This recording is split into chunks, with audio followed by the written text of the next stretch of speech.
And thus the prediction from these two different models of technological investment I presented here is that owing to overhead costs, money manufactured should display greater differences between the more highly refined products of craft specialist moneymakers and less highly refined products of the general population than should be observed between fishnets made by craft specialists and non-specialists. Firstly, I want to acknowledge the tremendous contribution of Bill Andrefsky to the discipline of archaeology and our understanding of lithic technology. Kudos to you, Bill. Secondly, I want to acknowledge the care and effort that went into the organization of this symposium by Jennifer Ferris, despite the multiple obstacles and delays imposed by COVID. Nice show.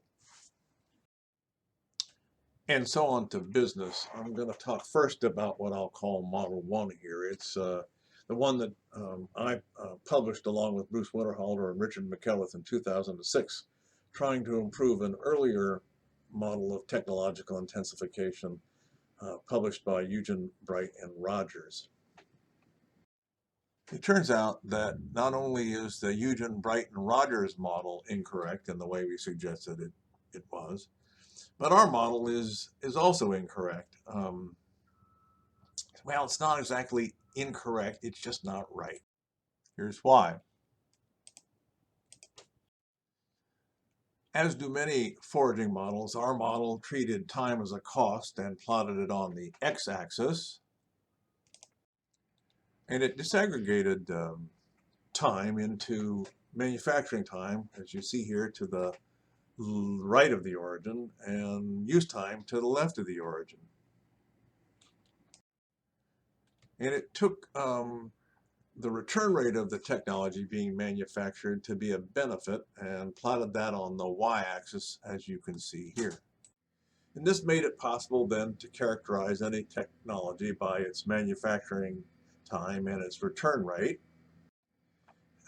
And the slope of the slope relationship of those two, return rate divided by manufacturing time, would be equivalent to manufacturing efficiency, as you see here.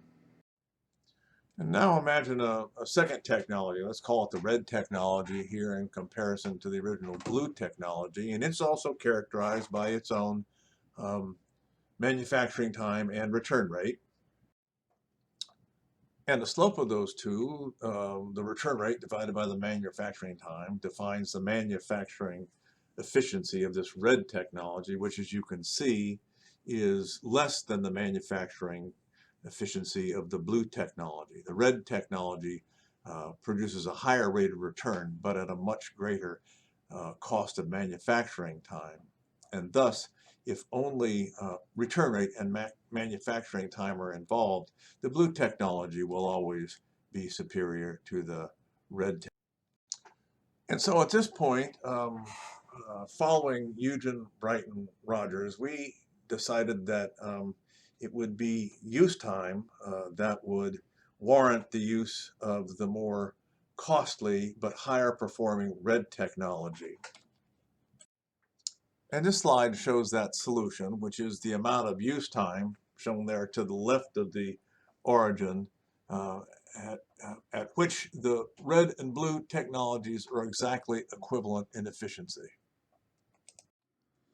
If the use time is less than that critical value there shown in the orange X, the blue technology will be the more efficient of the two in terms of this model.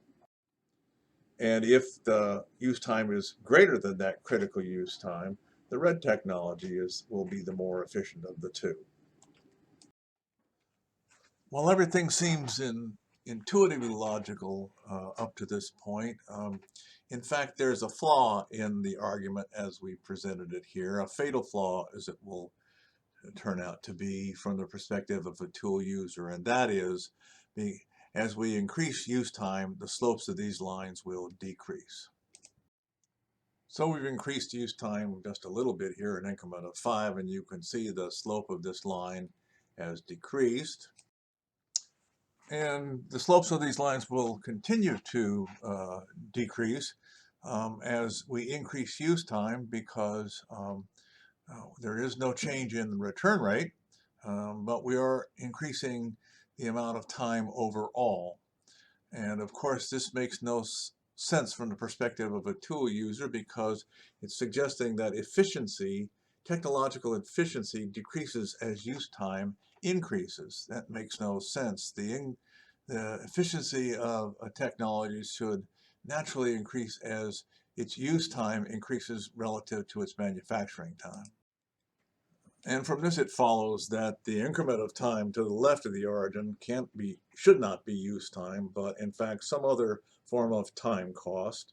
And since it applies to both technologies, it stands that it's a kind of overhead. For example, if these were two stone tool technologies, both made from stone from the same kind of quarry, this would be the time needed to travel to and from that quarry. And it would follow if the time cost to the left of the origin is an overhead time cost, that would make this model a model from the perspective of a craft specialist, not a do-it-yourself tool maker user, because the only costs that are involved here are the overhead applying to either technology, and then the time to manufacture either technology. So use time does not enter anywhere into this equation, nor do the returns obtained with the technology. The problem with this, of course, was it was a relationship between use time and technology that we were interested in the first place. In particular, the idea that increasing use time would justify the use of more costly technologies.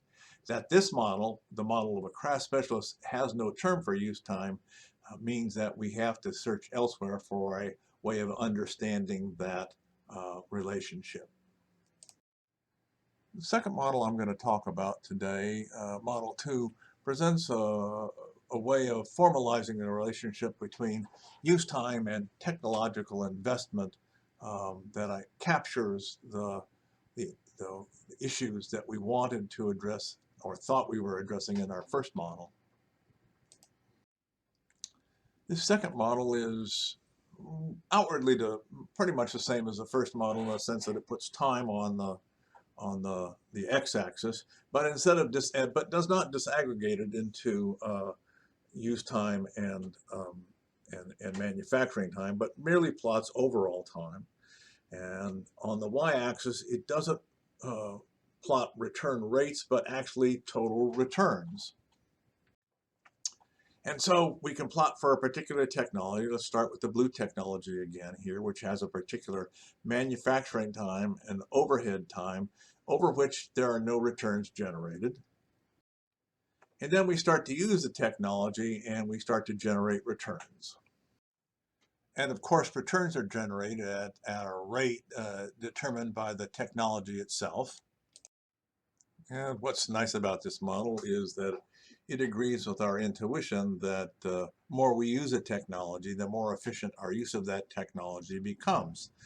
When we use a technology for a relatively short amount of time, the returns are relatively low and the efficiency is relatively low. And as we use that technology for increasingly more time, the returns increase, and of course, the efficiency overall increases.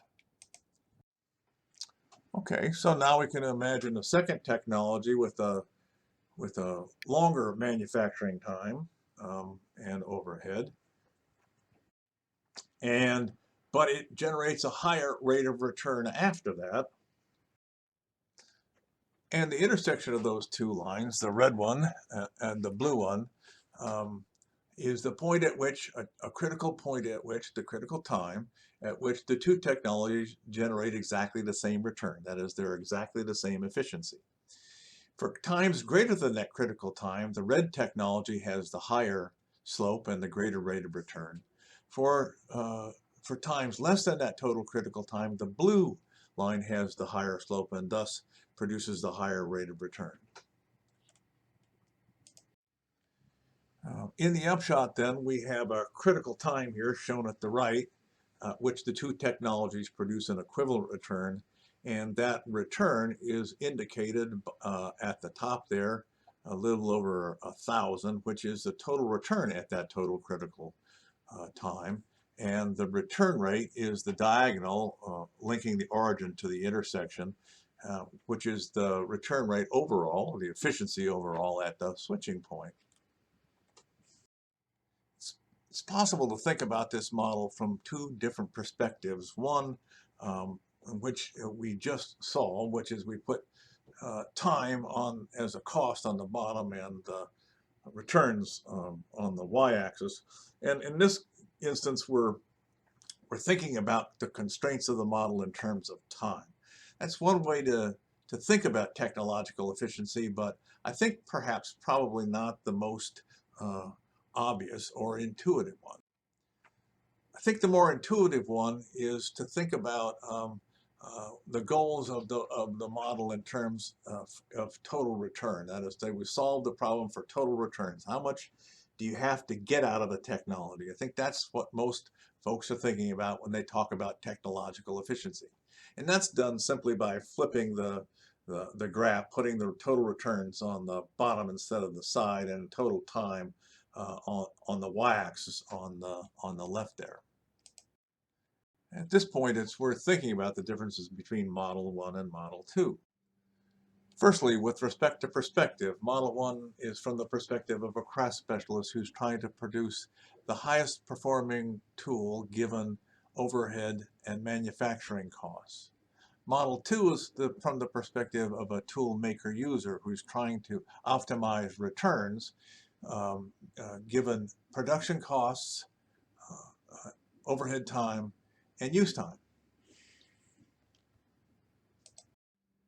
As we might suspect, the differences in the formalities of these models and their perspectives mean that there will be different implications for cheaper and more costly technologies. Firstly, the cheaper technology will always be viable for a tool maker user, but not always viable for a craft specialist. That is to say, the tool maker will always find a place for expedient, de facto, quick-to-make tools.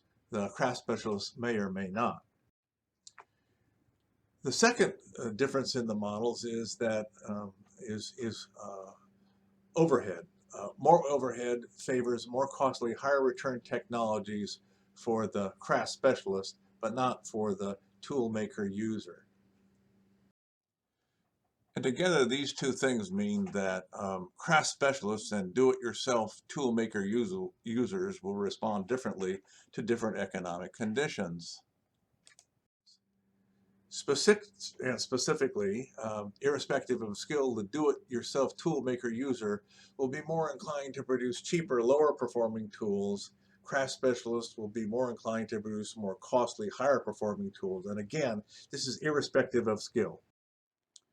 And it's my guess that these two models can be used independently and in combination to explore technological investment in a variety of situations, especially where specialists and do-it-yourself tool maker users are engaged in the same craft.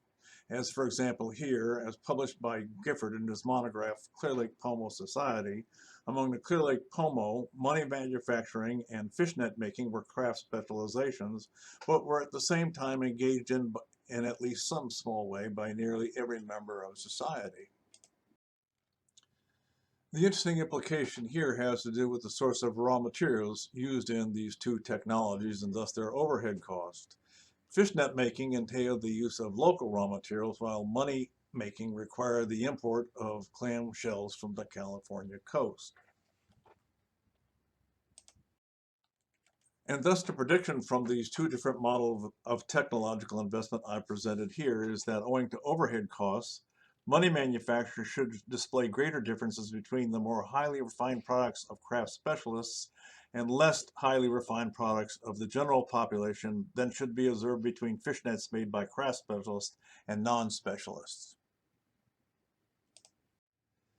That's all I got. Thank you, Bill. Take care.